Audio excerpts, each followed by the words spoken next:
오늘은 우상 숭배에 홀린 선민, 우상 숭배에 홀린 선민이란 제목으로 말씀을 상고합니다. 이제 앞에서 하나님이 너희는 나와의 언약을 파기했다. 아브라함부터 내려오는 선민 언약, 그 언약을 통해서 하나님이 이 세상에서 유일하게 그 선민을 통해 구원을 이제 진행하셔서 세상에 보여주고, 그리고 그들은 존귀한 자가 되고 또 세상은 구원을 받고, 이렇게 아름다운 계획을 세우셨는데 이 선민이 엉망이 된 거예요. 스스로 하나님과 약속을 파기하고 돌아서 버렸어요. 왜 그런가 하고 들여다보니까 딴 데 빠져가지고 그렇다는 거예요. 그게 뭐냐? 우상 숭배에 빠졌어요. 말하자면 오늘날에 사람들이 그냥 일상의 생활에는 만족이 안 되니까 좀 자극적인 걸 자꾸 좋아하잖아요. 그러다가 마약에 빠지고, 술 중독에 빠지고, 게임에 빠지고, 도박에 빠지고, 이렇게 빠지잖아요. 이 선민들도 이 우상 숭배에 완전히 홀려버렸어요. 그렇다면 지금 뭐 우상 안 섬긴다고 그러면 이 문제에 자유하냐? 절대 안 그래요. 지금은 안 보이는 우상이 얼마나 심한지 몰라요. 제일 큰 우상이 자아. 내가 최고예요. 나 없으면 세상도 없고, 내 생각대로 안 되면 모든 게 다 소용없다. 내가 우상해. 하나님도 내가 그냥 필요한 만큼만 믿고 필요한 만큼 이용하고 싶은 거지, 내가 하나님께 나를 바칠 생각을 안 해. 하나님이 주인이고 나는 그 종이다, 이런 생각을 안 해. 그러니까 여전히 우리가 우상해. 내가 우상해. 또 내가 제일 필요한 게 뭐예요? 돈. 이 맘몬, 돈의 우상만 있으면 모든 걸 다 이룬다고 생각해. 나와 돈, 이것만 있으면 다 된다고 생각합니다.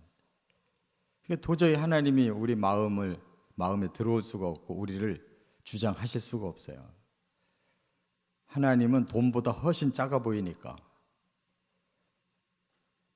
이게 오늘 현대인의 우상인데, 그거를 잠잠케 아닌 척하고 감춰요.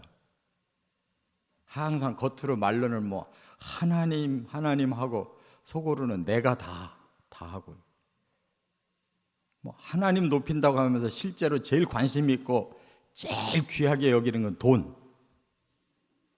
뒷구멍으로 어떻게 하면 내가 돈 많이 가질 수 있는가 하는 5만 가지 방법을 다 써내가면서 겉으로만 하나님이 축복 주시는 거다, 이렇게 아주 교묘하게 사람들이 우상에 홀려 있어요. 이거 못 빼내면 신앙생활을 헛되게 하는 거고, 이게 해결 안 되면 우리 구원 못 받는 겁니다. 그러니까 우리가 이렇게 허울 좋게 믿으면 안 돼요. 왜 이렇게 구약 시대에는 이런 보이는 이런 헛된 걸 믿었을까? 우리는 더 심해. 현재는 과거보다도 우상 숭배가 더 심하다는 거. 그래서 하나님이 이들의 마음의 변심을 좀 바로잡고, 배반했어도 또 용서하고 계속 돌아오라고 애타게 부르짖고 계시는 거예요. 오늘 본문에 어떻게 홀려 들어가는지 그 과정을 말씀했는데, 첫째 20절부터 25절에 보면 우상 숭배에 깊이 빠져버린 선민을 보여주고 계셔요. 우상 숭배에 깊이 빠져버린 선민. 여기 보니까 하나님이 주신 멍에를 꺾고 결박을 끊었다고 그랬어요. 이게 하나님이 무슨 멍에를 주고 결박을 주셨을까요?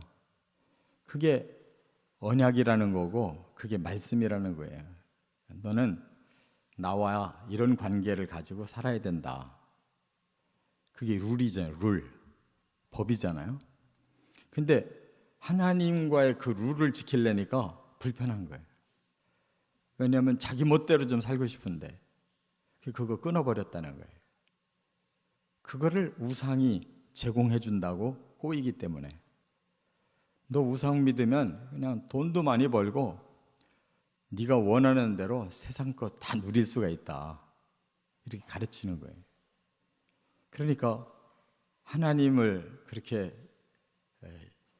힘들게 믿을 필요가 없이 그냥 세상이 한 번밖에 안 사는 세상인데 이 세상에서 누릴 건 다 누려야지 괜히 하나님 믿으려고 하다가 손해보고 헛살으면 뭐하냐 그런 생각이 딱 들어가게 만드는.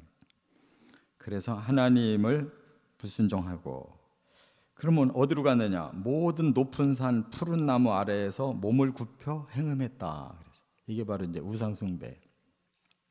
그 시대에 되도록 높은 산에다가 우상 제단을 쌓아놓는데 왜냐하면 그만큼 높은 곳에 계시다. 우상이 그만큼 높다. 그런 거예요. 그리고 경치 좋은 곳에 그렇게 다 우상 제단들이 세워져 있어요. 우리나라도 아주 명산에 가보면 다 뭐가 있잖아요. 그런 거예요.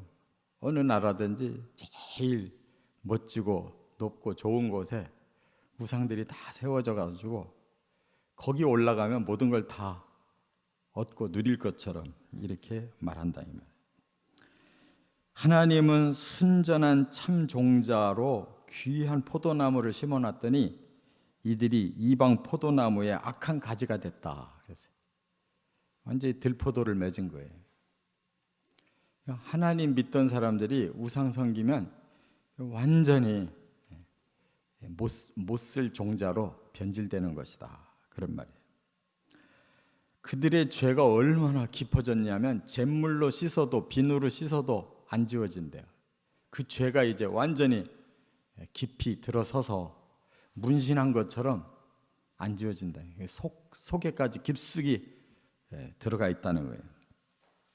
그리고 그들의 그 우상을 섬기는 모습이 마치 이 암낙타나 암나귀가 발정기가 됐을 때 그 수컷의 냄새가 아주 멀리까지 퍼진대요. 그럼 수컷이 보이지도 않는데도 이 암낙타나 나귀들이 막 펄떡펄떡 뛰면서 헐떡이면서 찾아다닌다는 거예요. 그 발정기가 돼. 마치 우상을 그렇게 섬긴대요. 그냥 마약 먹은 것처럼 그렇게. 그래서 결국은 뭐라고 말하냐면 여기 25절에 보니까 나는 이방신들을 사랑하기 때문에 나는 가겠다. 나 사랑에 빠졌기 때문에 나 떠나겠다. 이렇게 하나님 앞에 이별 선고를 하고 간다는 거예요. 이처럼 선민들이 우상에 빠져버렸다. 이거 하나님 편에서 보면 이건 너무 큰 배신인 거죠. 두 번째, 26절부터 28절까지 보면 우상 숭배의 대가를 치를 선민. 하나님이 경고하시는 거예요. 너희들은 이렇게 우상 숭배를 계속하면 대가를 치를 거다. 이렇게 이제 경고하시는 거예요. 뭐라고 예를 들면 도둑이 붙들리면 수치당하지 않냐. 나쁜 짓 하다가 들키면 수치당하듯이 너희들의 우상 숭배는 그런 거다. 떳떳한 일이 아니다.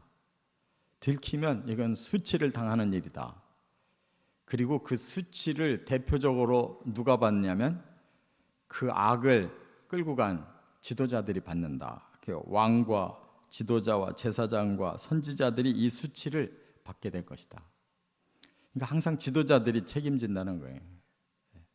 일반 백성보다도 지도하는 사람들, 정치, 종교, 사회, 이러한 교육, 이러한 모든 각계각층의 지도자들이 이런 잘못된 방향으로 끌고 가서 수치는 바로 그들부터 먼저 떨어진다. 그래서 이들의 우상은 나무를 보고 아버지라고 그러고 돌을 보고 어머니라고 그러는데 다 하나님이 만드신 나무, 하나님이 만들어 세워놓은 돌을 보고 그걸 깎아서 우상 세워놓고 그 앞에서 아버지 어머니라고 부르고 빈다는 거예요.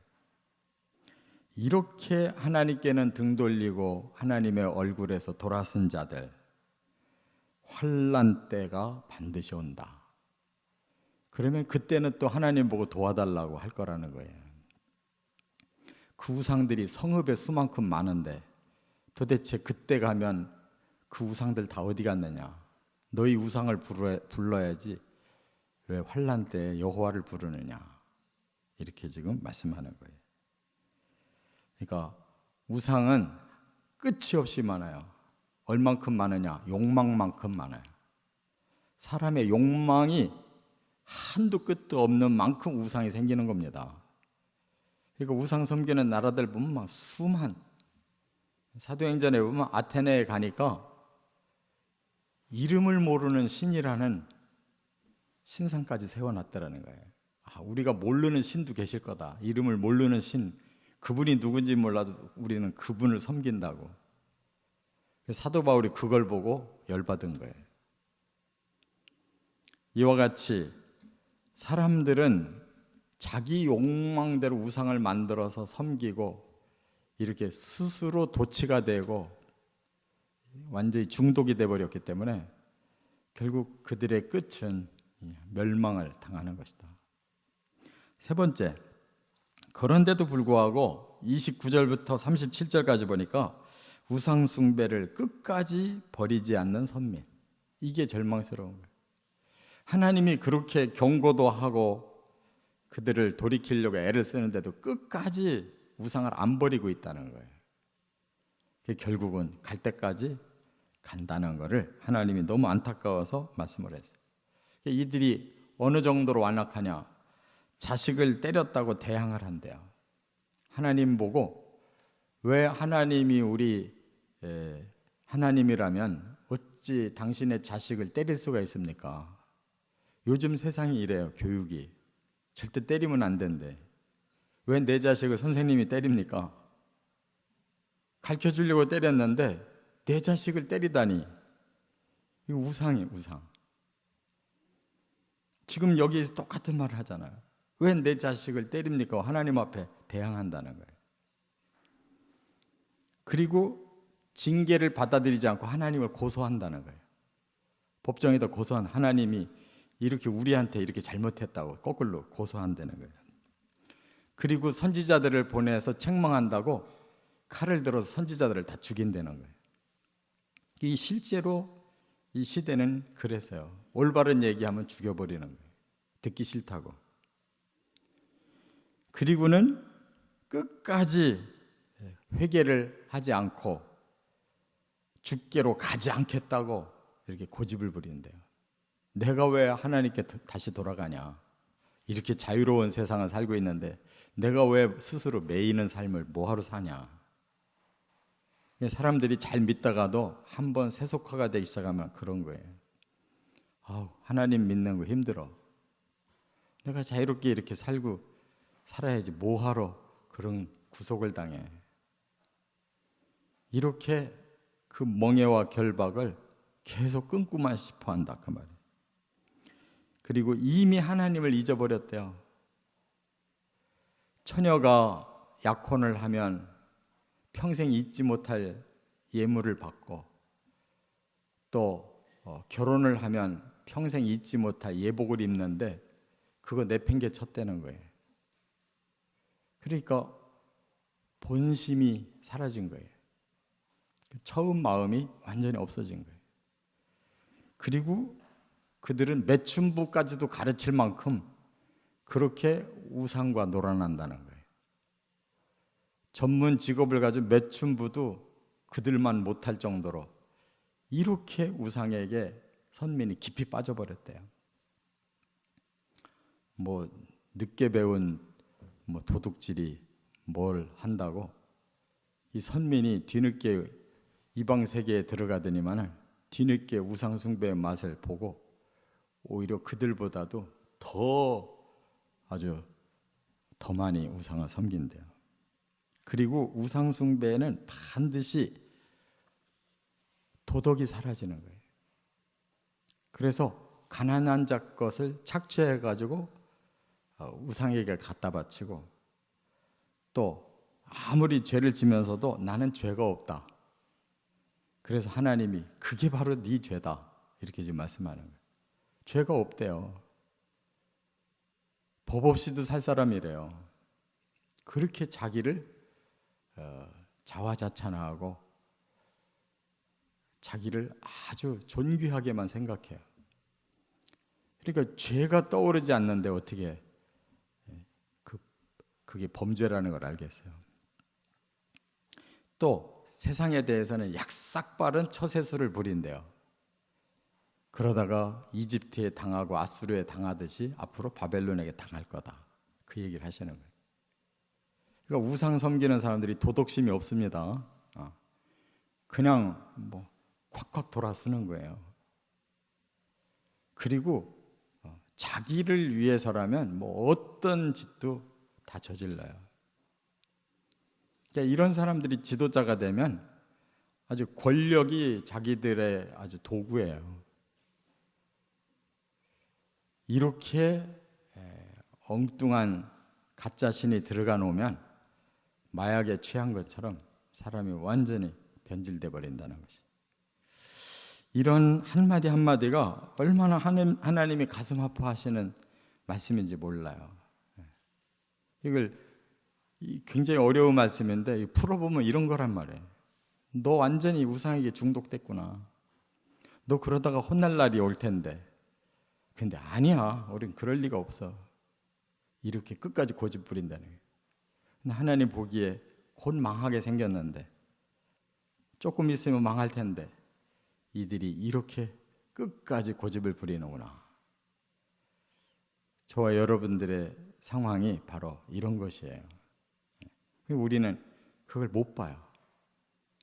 그래서 말씀으로 들어가야 되고, 그래서 성령이 주시는 감동으로 기도해야 뭐 조금 회개라도 하고, 그래도 다시 한번 돌이키고 할 수 있는 거예요. 하나님의 마음을 깨닫고 살아가시기를 주의 이름으로 축원합니다.